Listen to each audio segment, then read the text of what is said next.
did not realize you were watching those. Funny enough, adored that first movie. You It know, was like probably my favorite movie as a kid, and I never saw a single sequel. really? Because there's Not a a lot of single them. one. I There's a know. lot. Bro, we should sit down I and get through them. Oh my god, that's asking like for a month out of my life. Well, you'd be surprised because, like, yes, there are many movies, but they are not long movies, you know? I guess that's fair. A lot There's of those Netflix older shows that kids have. movies are like an hour and 10 minutes or something. Yeah, it's like a Netflix show in modern times. Yeah, pretty much. But, Oh boy. yeah, I recently watched the third one, Okay. and I thought it was going to be about Thanksgiving, weirdly enough. Because the title is like the time of giving or whatever. I'm like, oh, it's gonna be like a Christmas or a Thanksgiving thing, which is a bizarre thing to assume because it's dinosaurs. But Yeah, I remember when the dinosaurs came over to the great new country and learned about cooking turkeys and corn. no, it's just a very high concept way of talking about sharing. It's just a sharing movie. It's like, oh, these Fair, people weren't yeah. sharing, and Yeah. now okay, it's good to share, and that's why we're here to share our opinions on video games. Hello and welcome everybody to the Audio Games Podcast. I am Neil. And I am Matt. Video games, hello. Yeah, what a segue. What a segue. Video I games, planned it. hello. I planned it. Oh, Kind I of. see. Actually, I literally just Had wanted that an one in excuse the to talk barrel about. for like a month waiting to go like, eh. No, I literally watched it yesterday, and I was just looking for an excuse to talk about it because I have no one to talk to about it. But then it That's did make a good fair, segue. that's fair. As I was talking about it, I realized, hey, we're sharing right now. Um, so yeah, it has been a little bit since the last podcast. That's kind of been the case for this last string. Apologies for that, guys. But a lot has happened. Sure. The wonderful thing about having episodes less frequently is that there's a lot more to talk about. But before we do any of the nitty gritty, Gamescom game industry stuff, why don't we get a little more personal and talk about what we have been playing? Oh. Oh my god. That's such a kind thing to think about doing. Yeah, me first. Okay, so Oh, I thought you were giving me the reins to go. I I'm mean, kidding. no, Go for it. Go for it. I What mean, have you been playing? now I feel like a dick. Maybe you should go first. No. I want to hear what you've been playing. Okay, well, I've been playing two kind of silly piddly games, and then one apparently groundbreaking important game that I needed to get some time into for our end of year podcast, which has kind of come up faster than you think. But Yep, it sure is.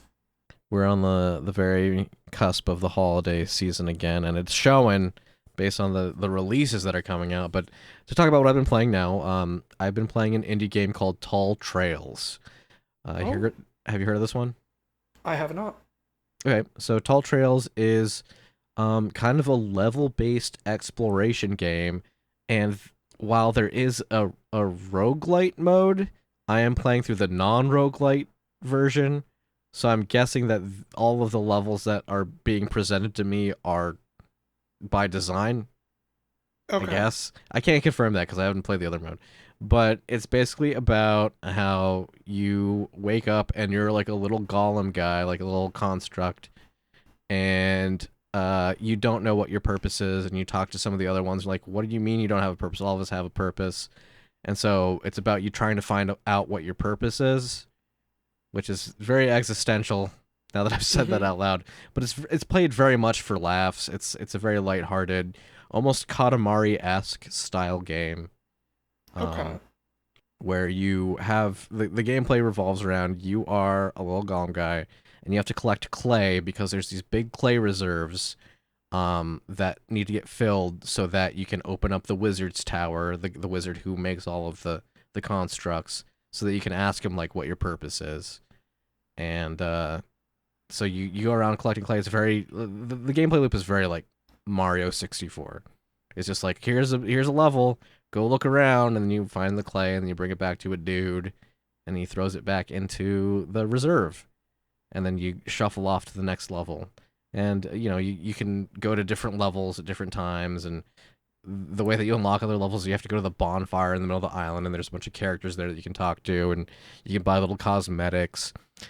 The actual like movement is the real appeal of the game. You have a boot strapped to your back like a backpack. It's like just a boot because that kind of gives you the scale of like what your character's size is. Your Sure. backpack is a boot, and you can put 3 items into your boot. And sometimes if you put a thing in your boot, you get a little passive ability while it's in there. But the real meat of the game is you can shoot things out of your boot.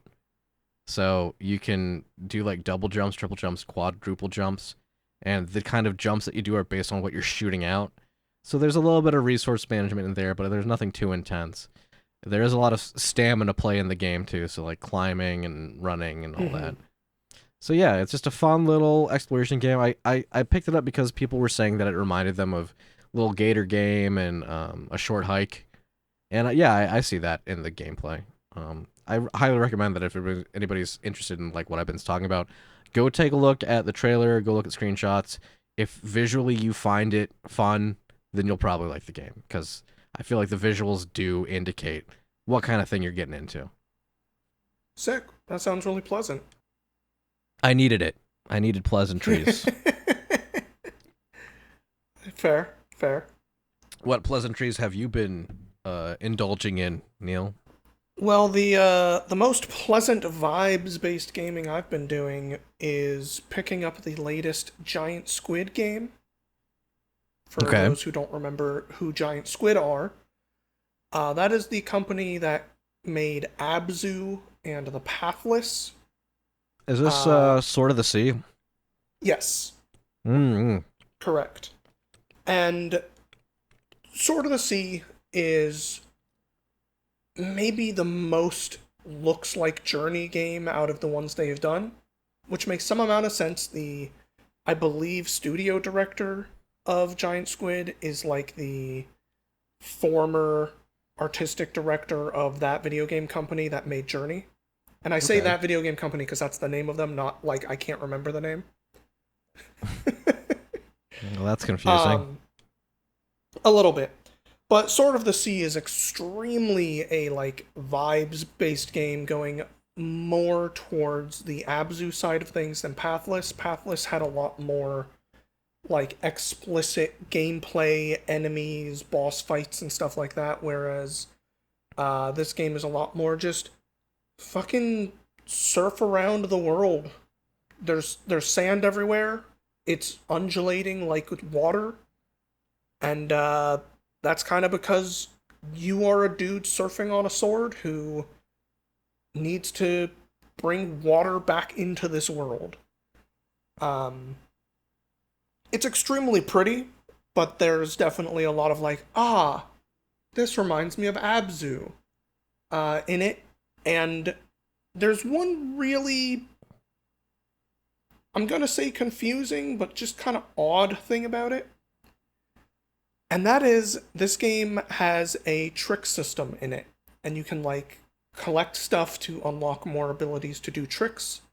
And when you hit the pause menu, you can see a, like, total score, quote unquote, that you have gotten in this game.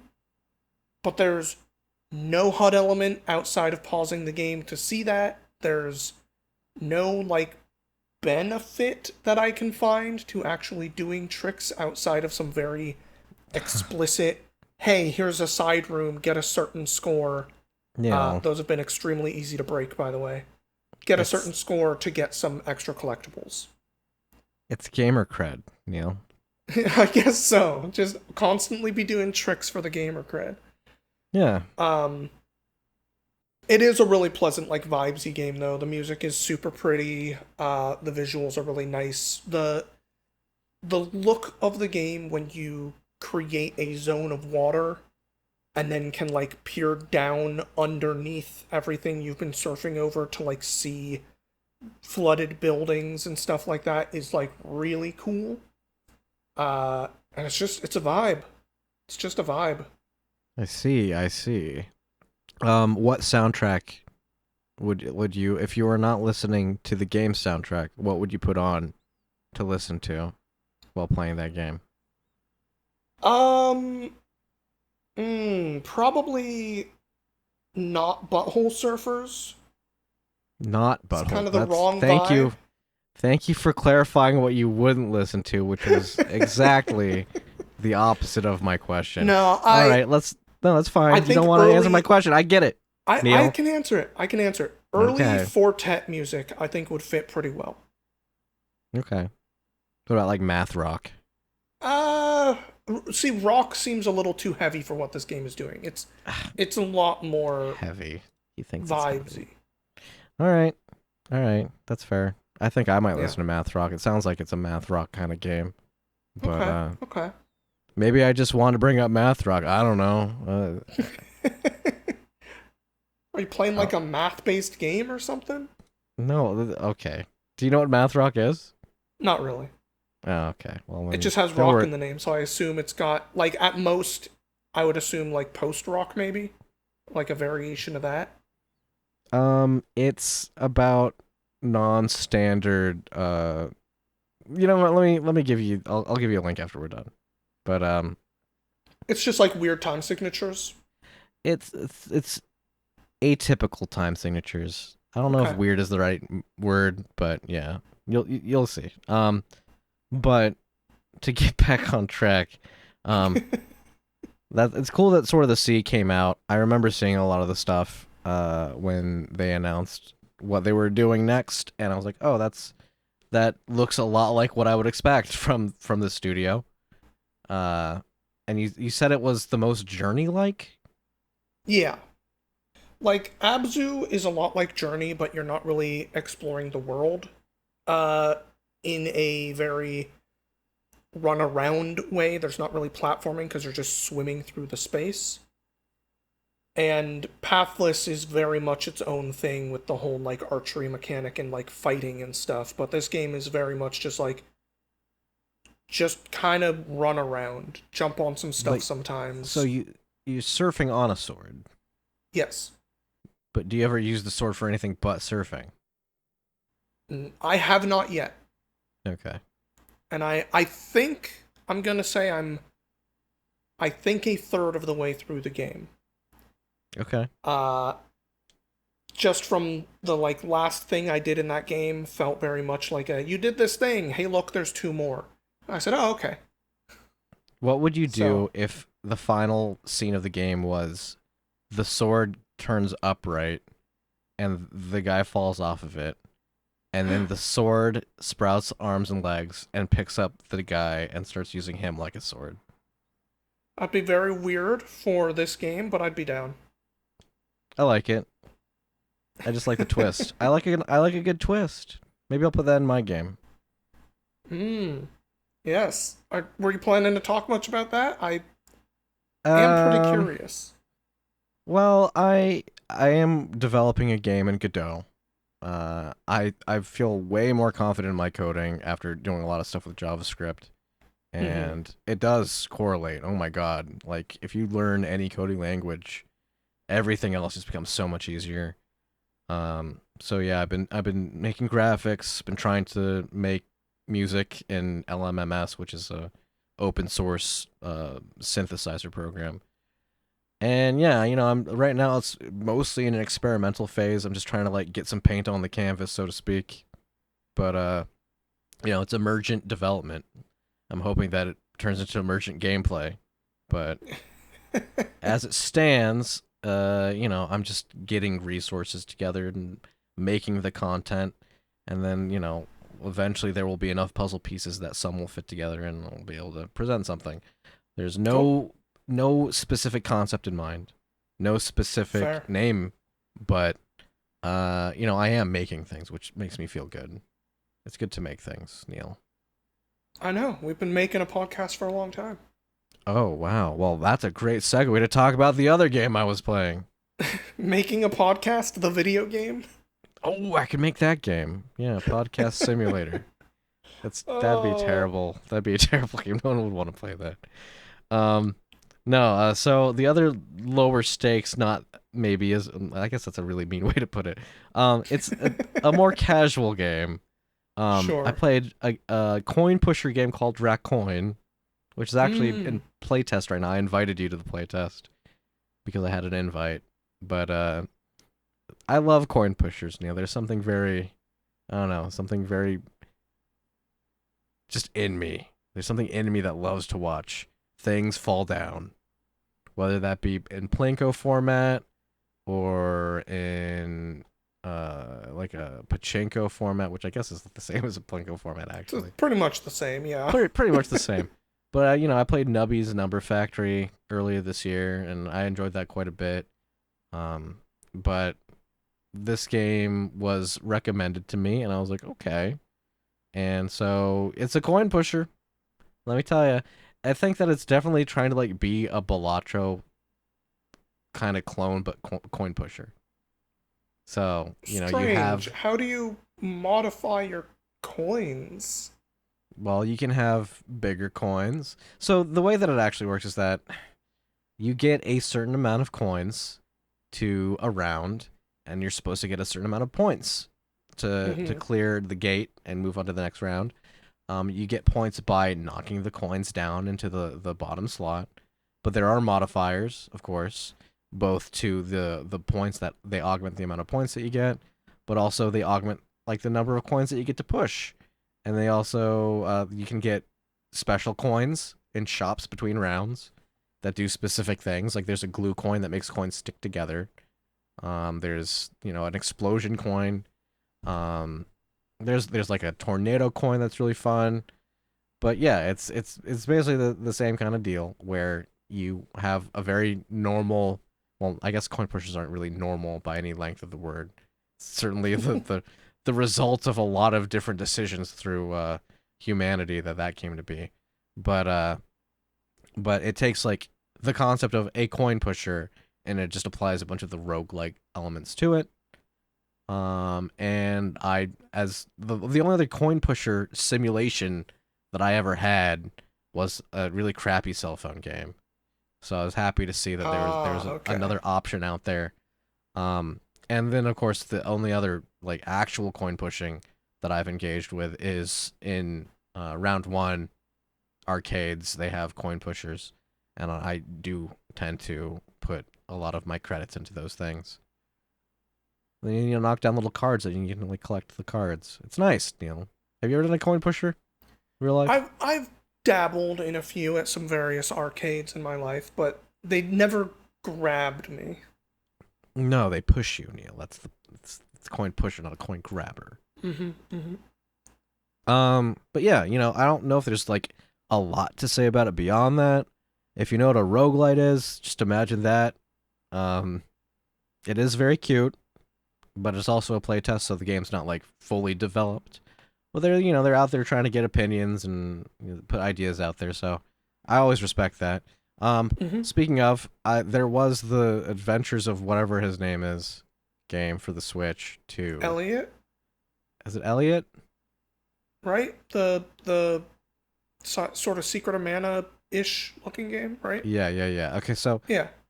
th- it's the reason I didn't believe it was Elliot because you said it and it didn't sound as stupid as what I remember. But then, like, if you put all the Adventures of Elliot, then it's like, oh yeah, that's it. Yeah, okay. Um, yeah, I totally forgot about that. I only just thought about it just now.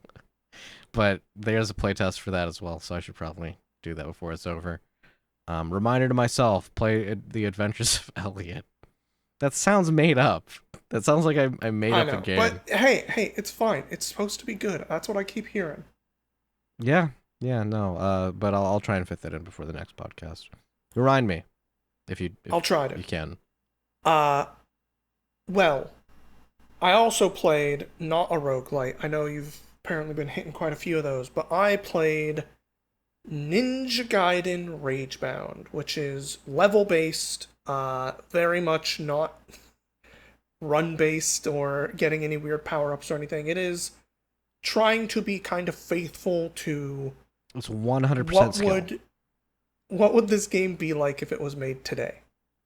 Okay. Uh, And I think they basically succeeded. It's a really fun 2D action game. It's made by the people who did Blasphemous, actually, but it's kind of a different style. It's much more fast-paced, kinetic, and the big Mm, thing being level-based rather than sprawling Metroid-ish world, you know? yeah, yeah. Um, but I had a lot of fun with that game. It doesn't really overstay its welcome. I think I beat it in like 6-ish hours. And I didn't do everything. There's like a bunch of secret levels to unlock, which I didn't play any of, but I unlocked like half of them. And Okay. it's kind of just built with a bunch of challenges for every level to give you like a reason to try to go back and like master them. Which can be anything from don't fall in a single pit in the whole level to, uh, you know, beat these enemies with this specific type of move some number of times throughout the level. Uh, and it's really cool the way that they sort of adapted that stuff and then brought in a whole element of like super hits, I guess is how I'll describe them. Where you kind of like have to kill certain small weak enemies with a certain type of attack, be it the ranged attacks you have access to or the melee attacks. And if you hit them with the right one, you power yourself up for an insta kill attack. And that's how you can get through the like big beefy dudes way quicker in order to kind of like find a way to master the levels and go through them really quickly and stuff. It's like it's really cool and works really well. So you build up a special, basically. Not really. It's more of like a one shot. You power yourself up for like 4 or 5 seconds and then you expend it with a single normal attack. Okay. It's just powered up. But you do get like a super move and everything. It's got all kinds of modern mechanics. Okay. Yeah, it's funny because like I have an extremely heightened awareness of the Shinobi game that still has not Mm, come out. it's not coming out like this week or something. Yes, it's coming out Yeah. very soon. But so the reason that I have a heightened awareness of it is because I have a coworker who accidentally bought it like at the beginning of the like when it was first announced. They put out the pre-orders and Yeah. he bought the pre-order on the PlayStation Network thinking that the game was out. And so he's just been waiting for it to come out for an Oh absurd amount of no. time. And so like every month I'm like, all right, this many more months till you can play Shinobi. And he's just It's like almost always there. almost there. You're gonna get to play Shinobi. And then like literally 2 days ago, I was like, all right, Shinobi's almost out. I heard it's a 30-minute game. Hopefully you enjoy the 30 minutes. I have not heard it's that short. But I have heard it's quite good. No, I'm just saying that I know, just to to mess with neg them. him. But all that to say, don't pre-order games. Don't pre-order games. Um, but What about my yeah, pre-order bonuses? I want like a new costume or whatever. I have yet, I watch a lot of trailers and stupid presentations, Neil, and I have yet to see a compelling pre-order bonus that feels at all meaningful. Like there was some really skeevy shit going on in like the 2015s where it's like, "Oh, this is an exclusive mission in Assassin's Creed Oh for yeah, this." that stuff sucked. And I was like, "Are you fucking kidding me? You're going to literally make a mission that you only play on this?" Um, and that's largely been not a thing anymore. Thank God. Yeah, yeah. But that has reduced the pre-order bonuses to like, here's a solid gold gun skin. And it's like that's fucking butt ugly. It's First of so all, boring. I know. and second of all, if you use that skin online, you know people are just gonna fucking make fun of you. So like, there's no point. There's no point. Yeah, And even if they don't openly mock you, they're mocking you quietly. Believe me. fair. Uh, well, the other thing I feel like I should talk about. I mentioned playing Blueprints last time. Um, Yeah. I've played a lot more of that game. I have actual feelings about it now. Oh, Uh, okay. and I can Uh-oh. definitely see. Non-specified feelings, but feelings nonetheless.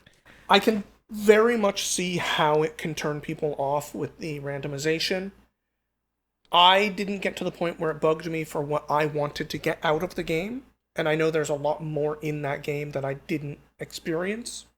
Okay. Um, but I do think that they did a lot of really clever puzzle design and kind of puzzle design in the map itself and that whole mechanic of running around uh, in a way that actually is really good, but I do think starts to wear its welcome once you get to the point where you really are trying to do like a specific thing Okay. where that randomization and you're going to be trying to get a bunch of things to reduce the chance of that randomization being a problem for you. I mean, I didn't even know that But was a thing. I didn't know that you could reduce the randomization being a problem. yeah, there's like not even collectibles. There's stuff you can pick up in a run that will let you like draw three other rooms instead of the ones you originally try to look at. So you can start being like, "Oh, I don't want any of these three. Let me see a new three," to Hmm. try to find what you're looking for. I see. Uh but it definitely does get to a point where like there's a puzzle that I wanted to do and just literally never found the two rooms I needed to make it happen, or a specific type of connector to those rooms in order to turn on the puzzle so I could actually do it. Mm. And it wasn't necessary. I don't even fully know what it unlocks, but that is the kind of thing where it's a little bit like, yeah, I didn't need to do that to do the first goal of the game and then even see what else. Like, I played a little bit past that to see what else the game is asking of you. Uh, well, not necessarily finding out how to do all that stuff. But it is really fascinating the way they constructed this thing, and I think that original, like, get to room 46 goal is very cool. Uh, but I do think a lot of the stuff after that becomes if you are not someone who's necessarily in it for the like puzzle box of the map creation, it can get really I can see it getting really frustrating really quickly. Okay.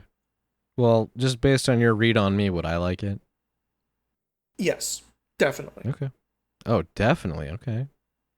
Dang, with confidence. All right. Mm-hmm. Well, I have an update on the game that I've been playing, and then I'll Yeah. talk a little bit about the big one. So I am continuing to play Donkey Kong Bonanza. Mm-hmm. Mm-hmm. I am saying it right now. I'm dedicated to finishing this game.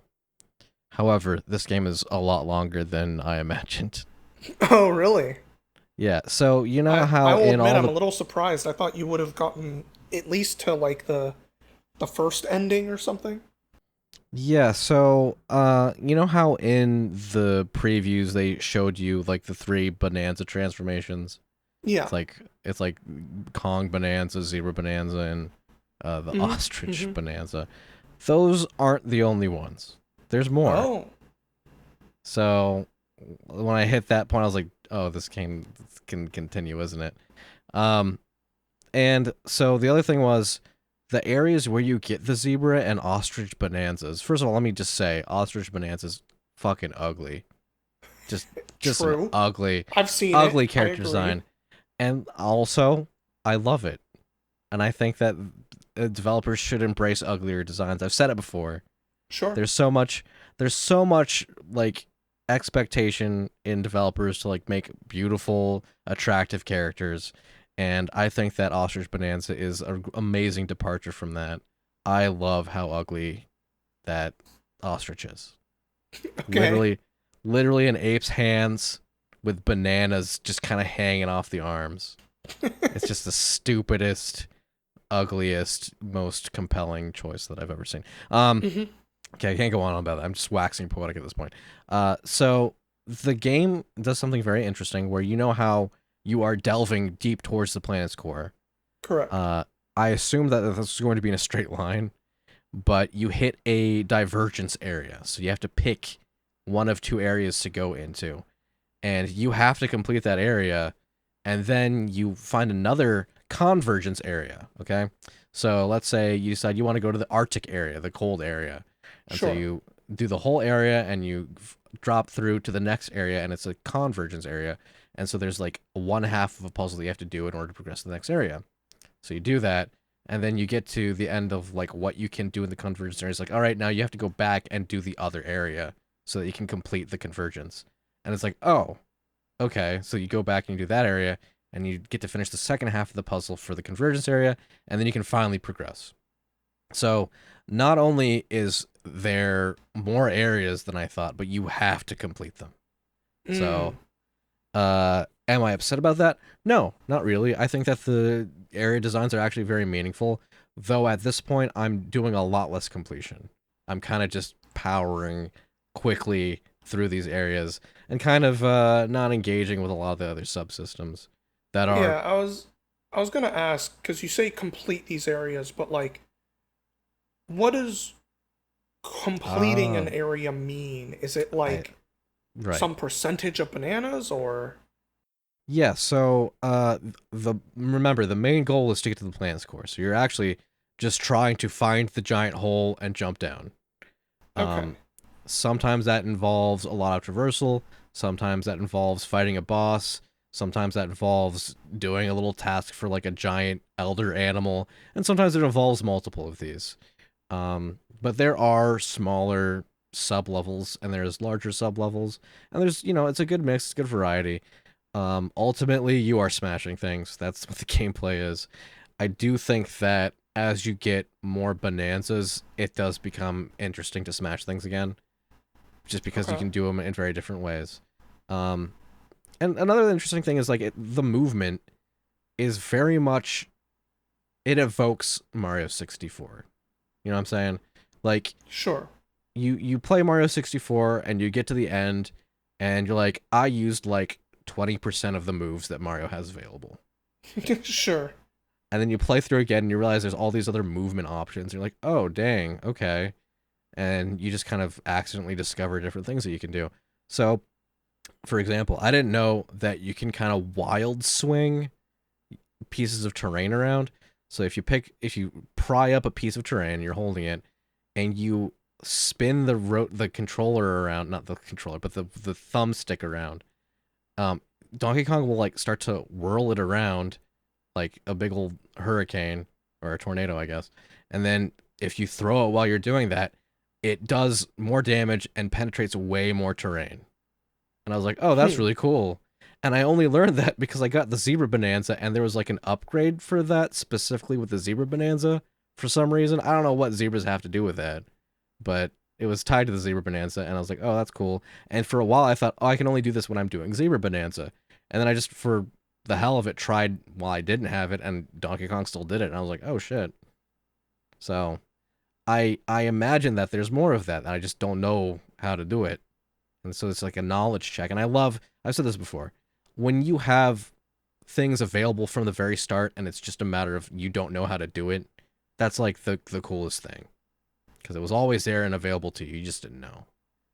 Yeah, that's awesome. I know that was kind of some of the ways that movement tech in like Celeste kind of opens up, right? Yes, yes. Celeste, and then after Celeste, I would say the game that I felt that the most in was Pseudo Regalia, Mm. Yeah, that game has which some fucking wild movement in it for sure. I loved that game's movement. I hope they make another one.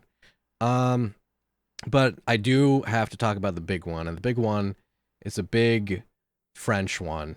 It is Clair Obscur Expedition Ah, 33. okay. So I did not intend to play this game.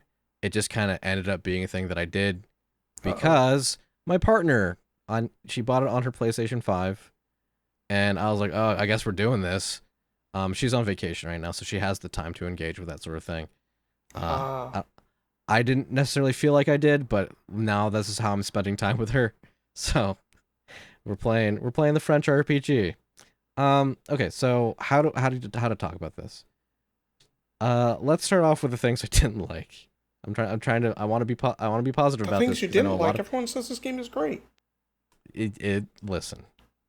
I think that I don't want to be condescending. Okay? The last thing I want to do is be Okay. condescending, especially to the French. because that's not the kind of person I am. However, I do think that we might have a little bit of a Halo situation. Okay, the Halo situation being there's been a while since there's been a meaningfully good RPG, so that Sure. now that there has been a good RPG, people are dogpiling and saying it's the greatest thing ever. Is it the great? I can't say whether or not it's the greatest thing ever because I haven't finished it. Right. That's the Mm-hmm. most important thing about an RPG is that landing they do at the end. It's like, oh, this is impactful for me as a person. What I can say about the first few hours is that uh, I don't feel that yet. Okay. So again, let me start off with the things that I didn't like. So this is the most glaring thing to me. Um, the game is obviously set in France.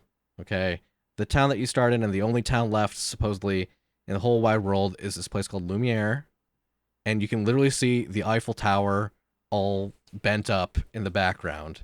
So this is, I guess, just Paris. It's renamed to Lumiere. Like obviously this is based in like a real world like historical fiction kind of situation.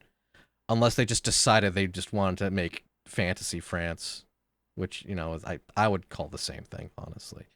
But that is inherently not bad. There's nothing wrong with that. Okay, my issue is that the characters are dubbed very very much in English without French accents.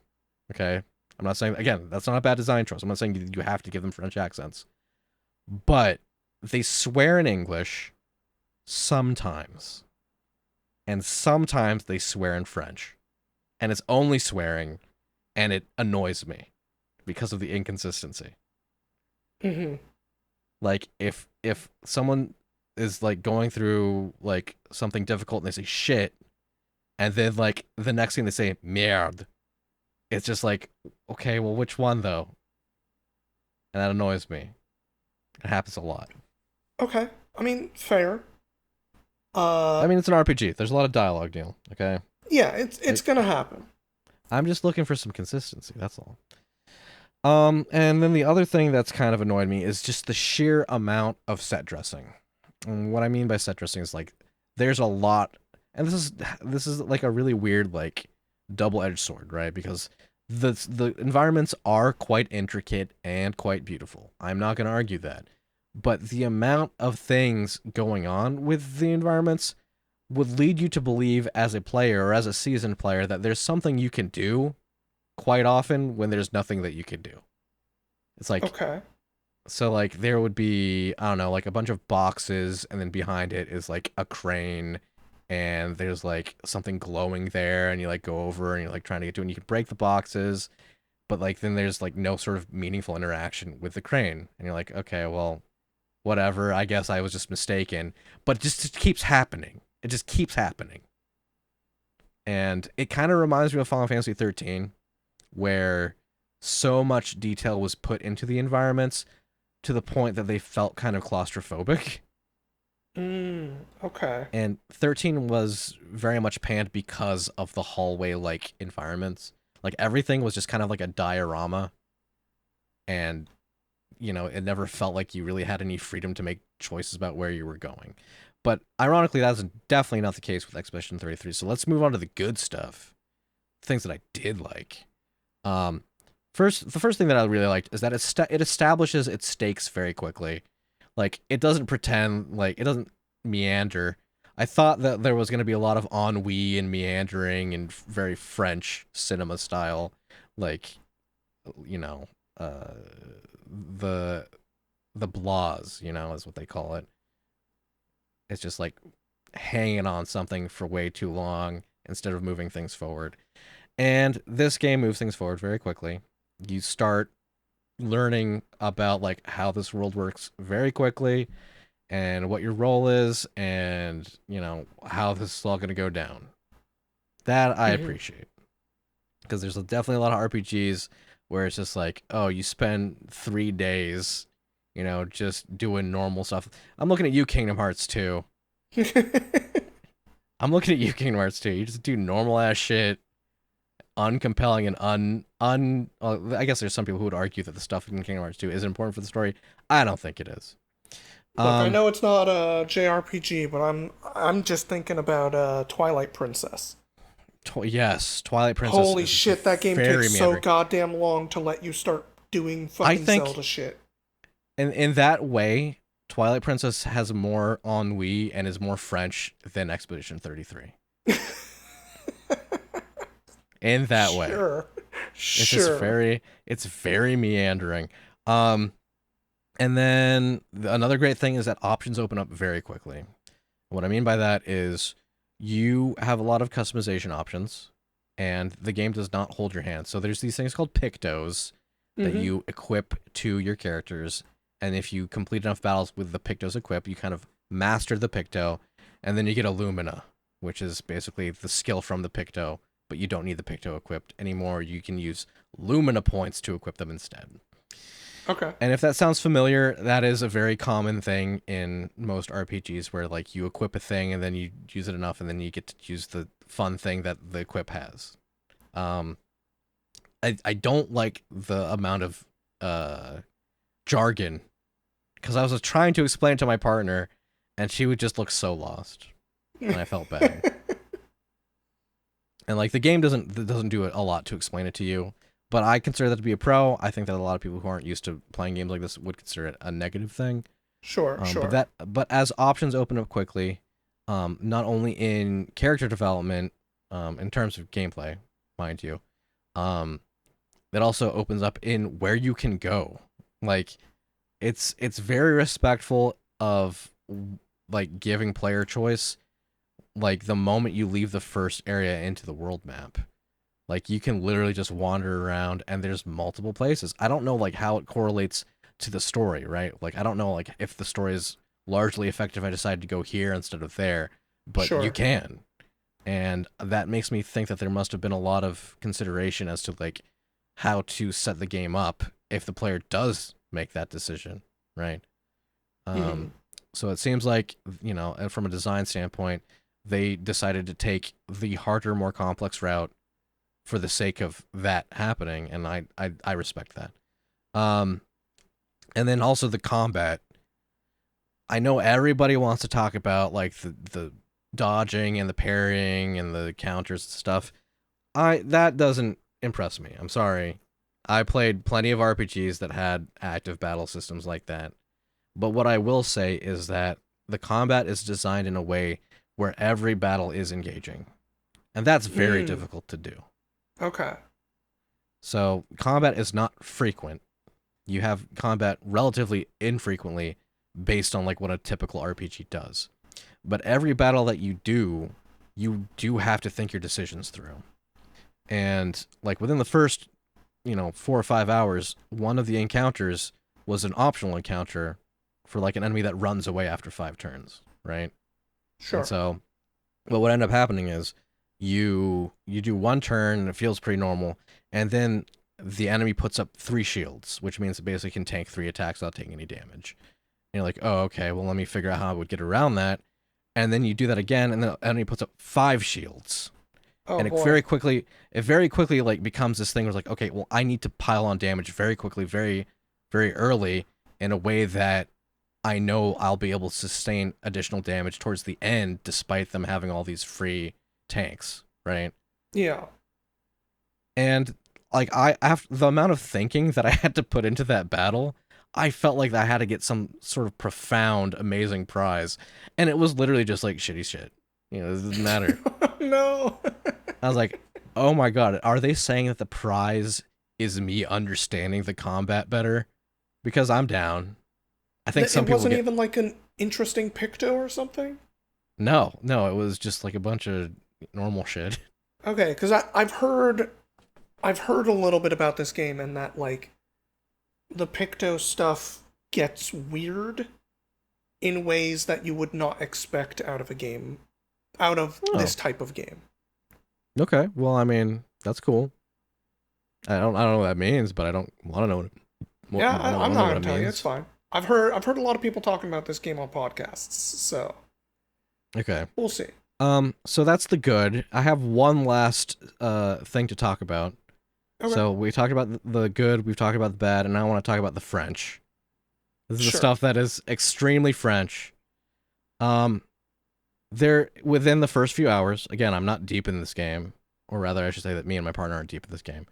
Um, but there's a literal mime that you fight. It's just called a mime. It is a mime, and it's just a mime. It's just a fucking mime. I'm like, there's no way that they would just throw a mime in there because that's way too stereotypical. But no, they do. And guess what it does immediately is it puts up a fucking invisible wall, does the Mr. Mime shit, and then this can tank hits because of the wall that it makes. And it's just like, Perfect. No it's just notes. like, I cannot believe that the game that is the French RPG really decided that, yeah, we're gonna do that, and they did. And so I have no strong feelings about it other than, wow, that is extremely French thing to do. And then, um, similarly, there's a character with a very mime adjacent outfit, extremely mime like.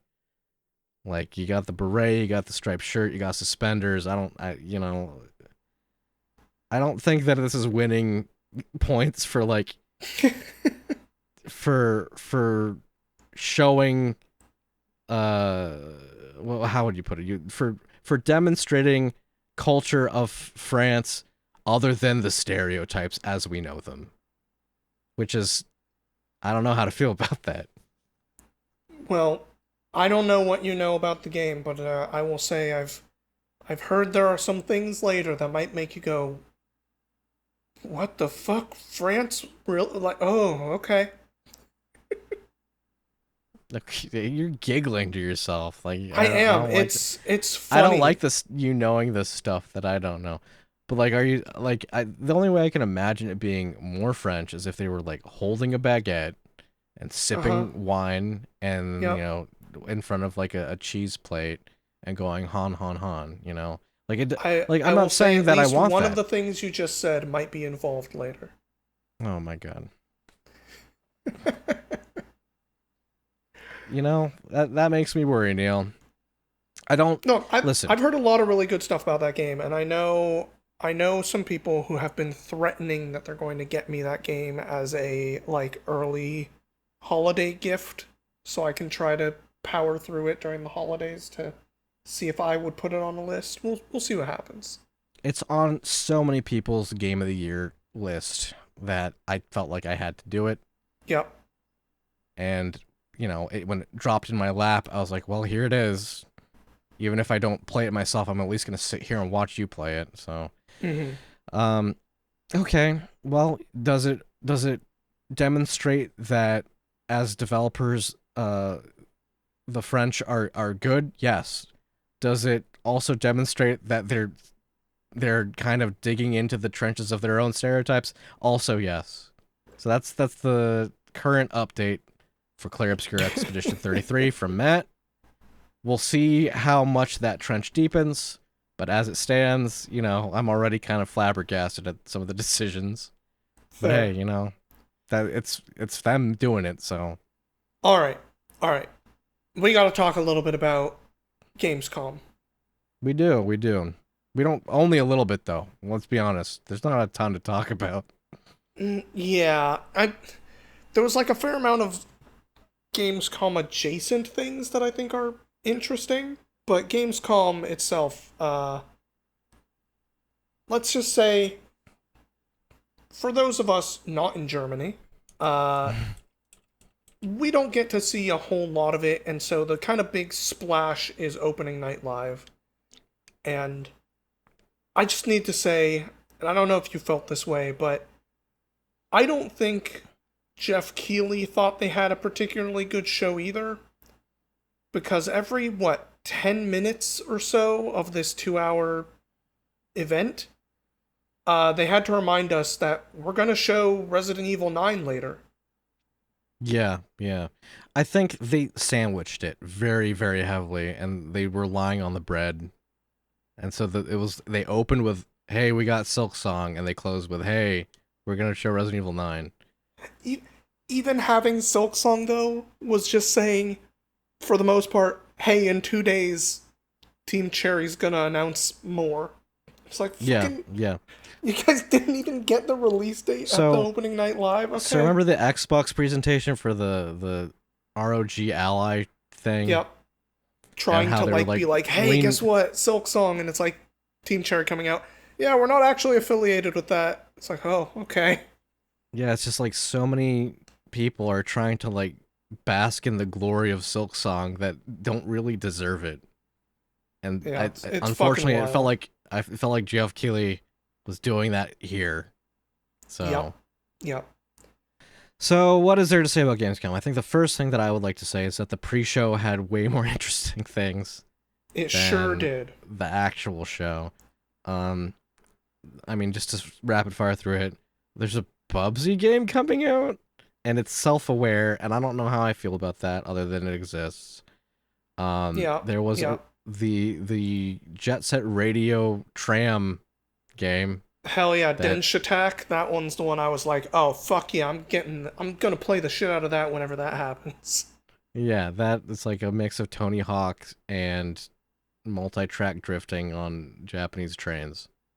So that was interesting. I think that even Keely was like, indie games are the future. It's like, no shit. Look at the presentation that you're putting on.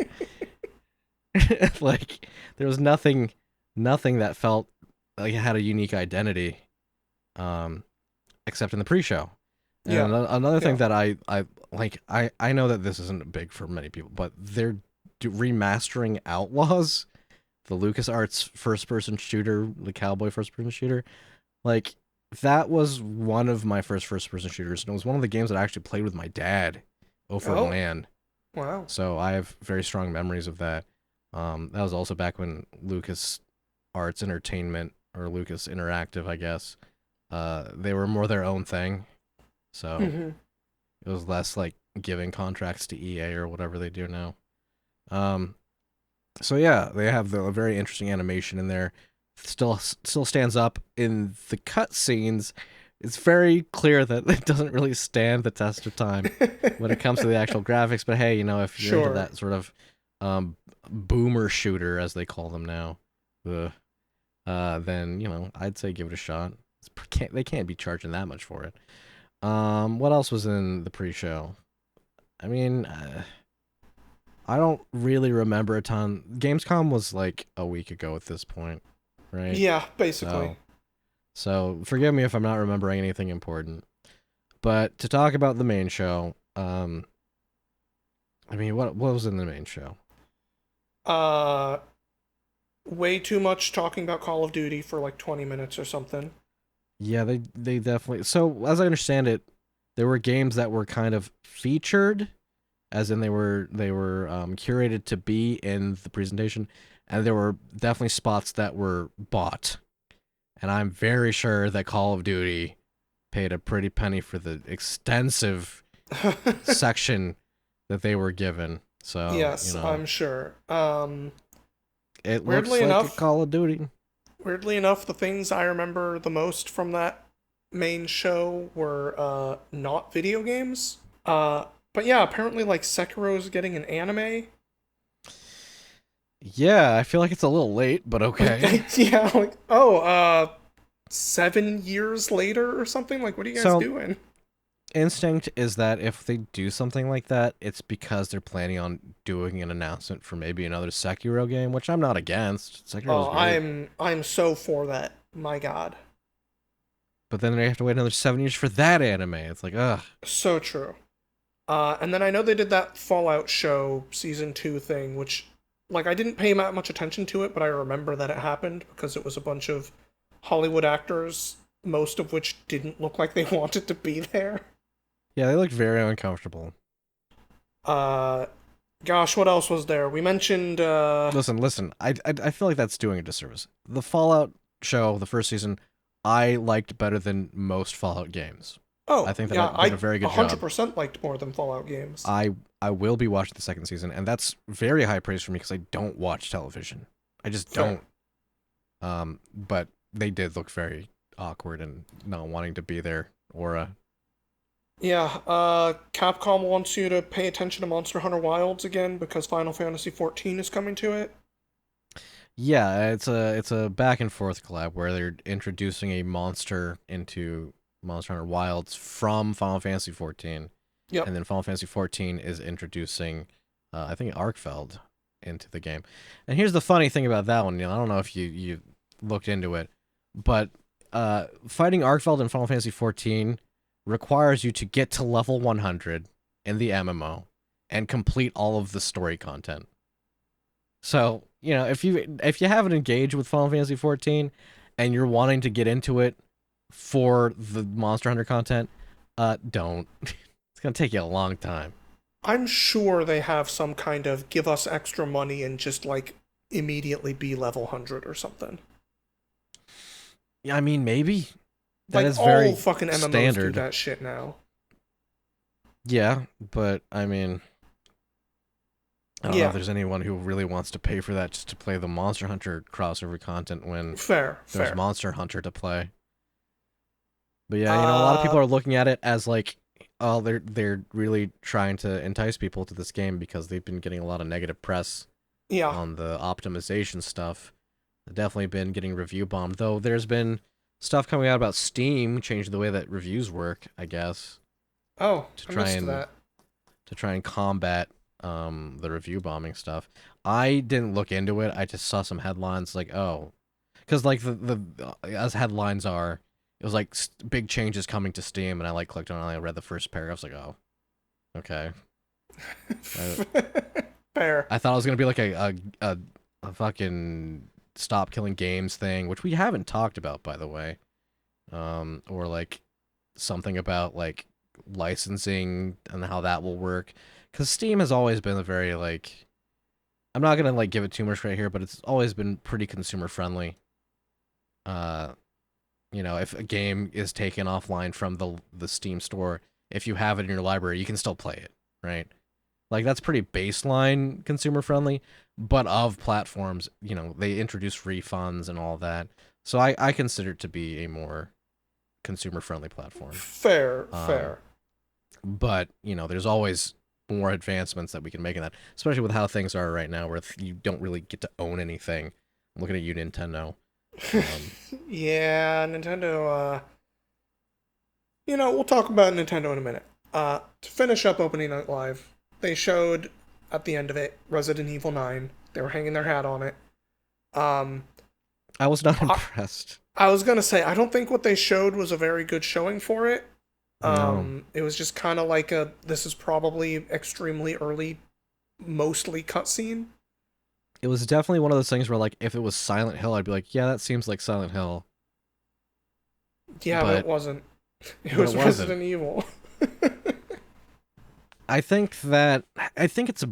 I want to give them credit here. I think that it's brave for them to use completely new characters, unless I miss something and it's like supposed to be a character that we know, because I certainly didn't remember them. Um, Fair. but it's just like so much of what Resident Evil is like a certain set of characters that we know and love. I mean, okay. So In in defense though, fucking what's his name Winters. oh yeah, in defense, he says not knowing the character's name. He being the protagonist of 7 and 8, It's like Ethan, by the way. Ethan, thank you.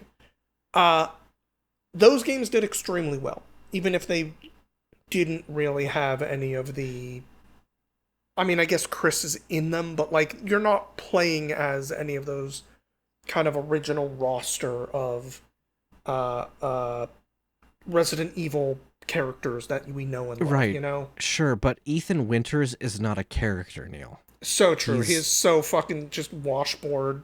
Like, he's literally like the equivalent of Bella in Twilight. He's just a self-insert character. They literally obscure his face. They don't let you see his face. Like so he's true. not there to be adored and cared about. He's there just to be a proxy for the player. I don't think that really counts. But I mean, if you want to talk about like the family in Resident Evil, what's it? Which one was it? 7 Village. Seven. Or not Seven. Village. Yeah. No, Village is not Village seven. is 8. Yeah, it gets confusing. Yeah. But yes, those characters were pretty iconic for the better Totally. part of a decade. But also they moved on from that too, and they kind of had to because they killed off all of them. Um, But yeah, we have a main story for what Resident Evil is, and it is like we have bioweapons in this company umbrella that's terrible, and a task force and people who are veterans with dealing with that, and you know, overselling Resident Evil 9. This isn't really their fault. I think this is very much how the presentation was. They oversold it, and then they showed characters that I don't really care about going through a unexplained situation. It's just like I don't really know why I care about this. I don't. Um, Yeah. and we kind of had that with Death Stranding 2 very recently in Mm-hmm. its own presentations. They're like, here's a character that you don't know, and we watch them like play out a little drama, a little closed scene. And it's like, okay, I don't know why I care about this. This doesn't sell the game at all to me. And to be fair, this is Kojima, right? Kojima is gonna do that shit. That's just Kojima being Kojima. But for Capcom to put that as the thing they're presenting, that doesn't inspire confidence. Fair. So I I expect it'll be a pretty good game, just because of the track record they have with Resident Evil right now. well, But Capcom is doing quite well. yeah, I know that Wilds is not performing how they want to, and there's a lot to figure out there. Um, yeah.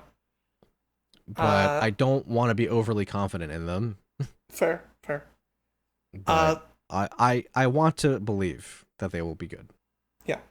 Uh, I will say one thing that did come out at Gamescom that wasn't really in the presentation is, uh, speaking of Capcom, gameplay of that Pragmata game came out. The like space game with a robot girl hanging on the dude's back. Yeah, I wasn't clear when they first showed that game that it was a robot girl, but now it's very clear it's a robot girl. Yeah, and the gameplay of that actually looks kind of neat, and it's like interesting. Like, oh my god, something actually a little bit fresh slash new. Uh, It cool. looks cool, and they're trying to do something different. Yeah, Those are all buzzwords though, so I don't really know how that amounts to. We'll true. see when we see, right? But as far as Um, like the triple A space, I will say, and what we saw at Gamescom, that is maybe the thing I'm the most interested in, just because it looked like they were doing something a little bit different. Uh, yeah, Whereas indie games is really where all the like excitement is. So yeah, and I think one of the biggest disappointments for me, just to like, put my feelings out there, they showed Silent Hill F again, oh and right, they did not dissuade my feelings about it from before, where they're taking the franchise Silent Hill and turning it into a generic Japanese horror. And I yeah, think there's that a lot of people who are afraid to criticize it because the remake for 2 was so good. And also, people love things from Japan, certain people, but it just does not evoke Silent Hill to me at all. yeah that I forgot that trailer was in there, but I remember watching it and just going like, this just looks like a Fatal Frame game. It looks like a Fatal Frame game. Um, I mean, it's leaning into so many of the horror tropes for Japanese specific things, Yeah, and in doing so, it is not evoking any of the things for Silent Hill. And again, Silent Hill is not. It's the opposite of Resident Evil when it comes to horror. It's about mind games. It's about dread. It, Capcom's games, their horror games, they tend to be about like survival horror, right? You're worried about that you will, be dying. Um, and then when it comes to like Silent Hill, the dread is supposed to come from like the fridge horror. Like you are realizing things slowly over time, what the implications actually are, and none of that seems to be happening with what they're supplying. And I think that it is very much an identity crisis situation, maybe like what's going on with Resident Evil, where they don't know what they're supposed to be showing. And hopefully there is some actual meat there that is evocative of what the franchises are supposed to be. I mean to be fair, when they did that giant Silent Hill presentation months ago now, and they were like, we have like 7 Silent Hill games we're talking about. I was kind of like, um, So you're just slapping that name on anything that's horror because you think it'll sell better? Yeah, Because that's I what it think that feels they like. were. Don't get me wrong. I appreciate them giving the space to developers to be creative and do things differently, but I think that they got a little too loose with what is Silent Hill. Mm. So that's kind of disappointing. Um, yeah. So also, oh yeah, Silk Song cut a release date. We should probably say that. Yes. It's coming out next month, Literally early next like a month. week from today or something of as of recording, I'm excited. I'm gonna play the shit out of that game. I've been waiting a long time. You think you're gonna finish it before you're on vacation? God no. I'm gonna be streaming it, so my playtime on it Oh. is going to be limited. All right, guys. He confirmed it. He's gonna stream Silk Song. I am.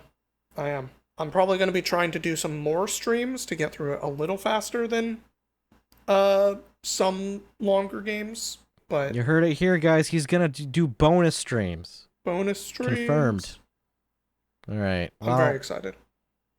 besides Gamescom, there was other stuff that happened. Hmm. Um, I don't want to go too long on this. There was the Kirby Air Riders presentation featuring Sakurai himself. The man is tired, but he is not retired, and boy, does it show. Dude, that presentation made me tired. It was 40 minutes for what felt like could have been done in like 8. That's just how Sakurai is. Yeah, and I love Sakurai, but like 40 minutes for what amounted to, hey, not that many people played Kirby's Air Ride, and we're basically remaking it. So Okay. the really interesting thing for me in watching just like the conversations that happened after this presentation came out was that a lot of people just were like, "Wow, look at all the Smash Bros DNA in this presentation." I mean, sure, I guess. And it's like, "Yes, that's true, but have you played the original Kirby Air Ride?" Like, I don't think you realize how much Smash DNA was derived from Kirby Air Ride. Like, go listen to the music from Kirby Air Ride. Go look Hmm. at the menus. Go look at the UI. That shit was what a lot of like later Smash Bros was came what it came from, right? Like I literally okay, I don't think I've ever talked about this, but I literally took a OST like a song from Kirby Air Ride, renamed it, sent it to my friend, and pretended it was a leak from a new Smash Bros game, and they believed me, Yeah, that makes a lot of sense. and it was very funny to me. Um, but yeah, so is Sakurai, he's very busy with his Mario Kart knockoff, as he put it. He was very jovial, very. I thought he was entertaining. It seemed like he was having a good time being out there and doing something that wasn't Smash Bros. And Kirby has always been his child. I think that he explained that there were some higher ups that wanted him to make another Air Ride game, but I think that he's also happy doing something that is less intensive. So glad for that. I do have issues with the very limited library of Switch 2 games having another what is ostensibly a racing game, even though he put out there that it's more of like a party game, and maybe that's true, but I don't know. I think that we could do probably a little more with diversity in the library right now. Um, so yeah, he did that. That was fun. Metal Gear Solid Delta came out literally today. Oh, huh. Metal Gear Solid 3 remake, basically. What many people consider to be the best Metal Gear Solid game. Um, News came out about it and its development, which is, normally Konami is pretty tight-lipped about like what they're up to.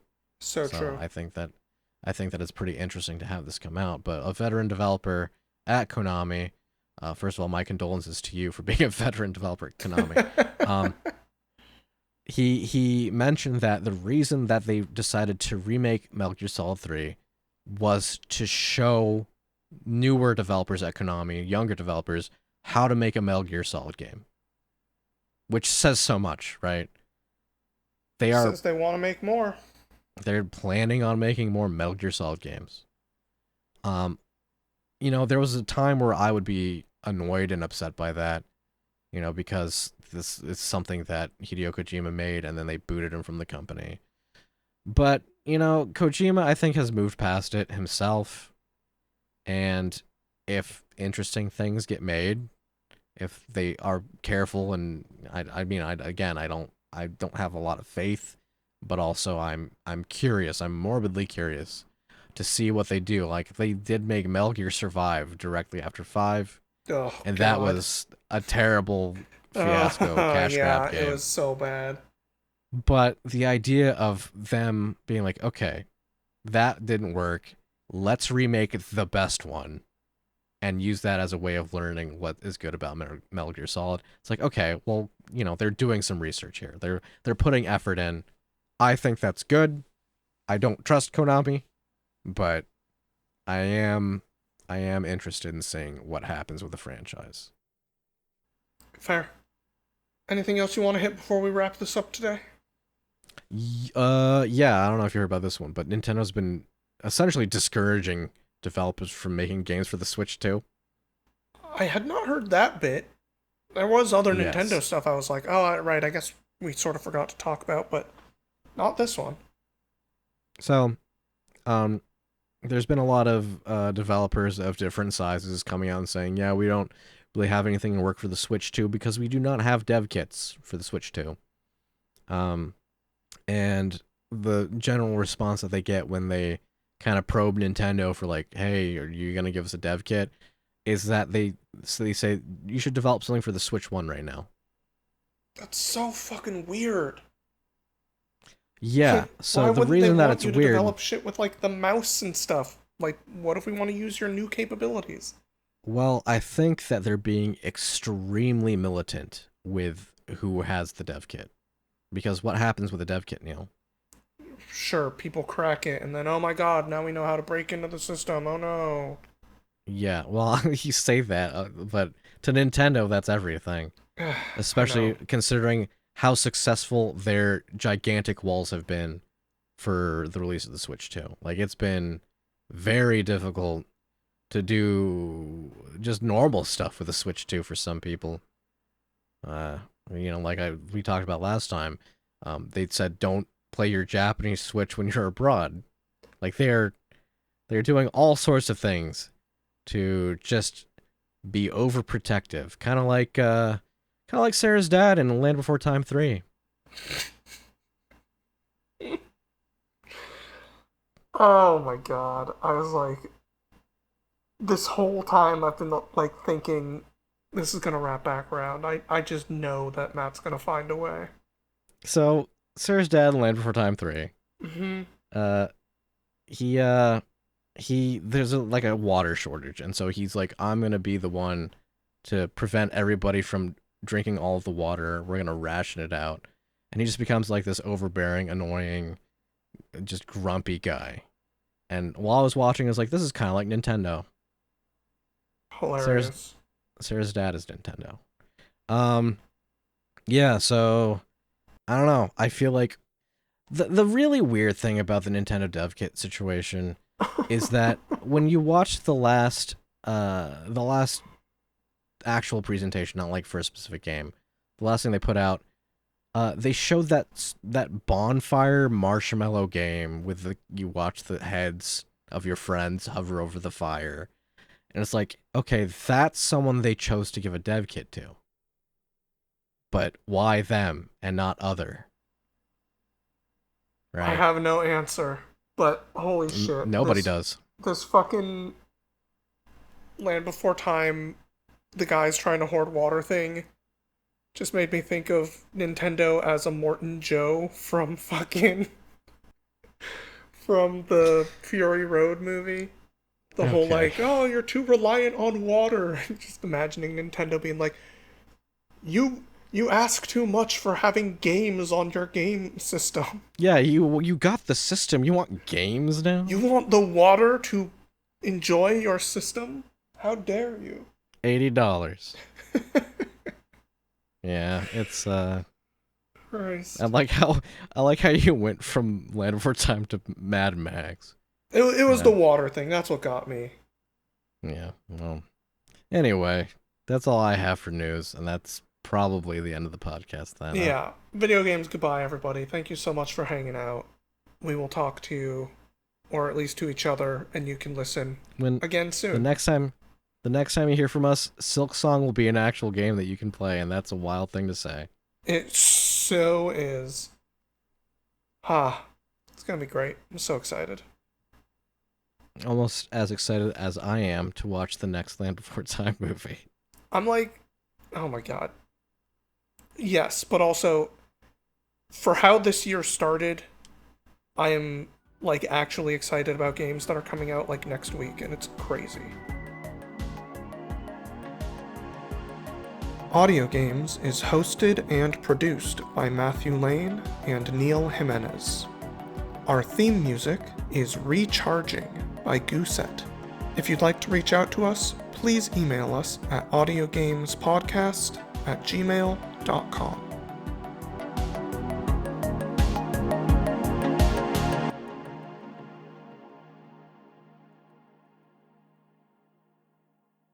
But we're done talking about games. We should be talking about other shit, like, I tried to make it about Land Before Time, Neil, but you I know, just I'm had sorry. Look. to bring up... Okay, I have one more Land Before Time question. Okay. Because the first one is like Don Bluth, right? It is a Don Bluth film, yes. Does he keep doing them? Does Or he is it keep- just like other people are doing them now? Is he making those, or are they just kind of appearing? No. I mean, Out of like, nowhere. Don Bluth was definitely the first one, but were any of the sequels also Don Bluth? I don't know off the top of my dome. Let me look it Okay. up real quick. Because there's a big part of me that's like, he must have dropped off by like the third one. Okay. So it says here on the Wikipedia, Uh-huh. which I have probably donated $3 to because they won't stop bothering me, that Land Before Time 2, The Great Valley Adventure in 1994, was directed by Roy Allen Smith without any involvement, support, and input from Don Bluth. Wow. Without any. So he Behind did his that back. first one and then said, all right, y'all enjoy the franchise. Let me tell you, as someone who watched the third one and the second one, that second one is kind of ass. As far as like the musical aspect, worse songs. Damn. I can remember one of them, and only because it was really bad.